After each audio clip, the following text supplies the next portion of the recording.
গল্পের নাম অলৌকিক ছায়া প্রেক্ষাপট।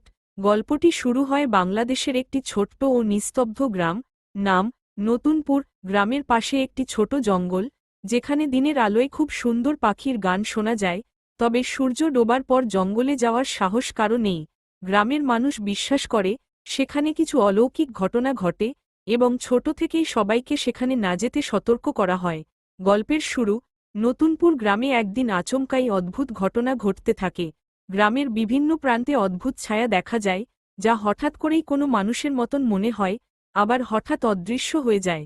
গ্রামের মানুষজন খুবই ভয় পায় এবং এসব ঘটনা তাদের রাতের ঘুম কেড়ে নেয়। তবে গ্রামের এক কিশোর, রাজু, এসব ঘটনার মধ্যে কিছু লুকানো রহস্যের আভাস পায় এবং সে এটাকে একটি রহস্য হিসেবে গ্রহণ করে। মধ্য অংশ। রাজু একদিন তার বন্ধুদের নিয়ে সেই জঙ্গলের দিকে যেতে মনস্থির করে। বন্ধুরা প্রথমে ভয় পেলেও তার সাথে যায়। সেখানে তারা অদ্ভুত ছায়ার রহস্য খুঁজতে শুরু করে এবং খুঁজতে খুঁজতে একটি পুরনো ঝুড়ি খুঁজে পায়।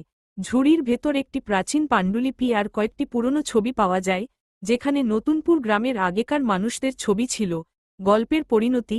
রাজু ধীরে ধীরে জানতে পারে তার গ্রামের পূর্বপুরুষরা প্রকৃতির রক্ষক ছিল এবং জঙ্গলের মায়া রক্ষা করা ছিল তাদের দায়িত্ব।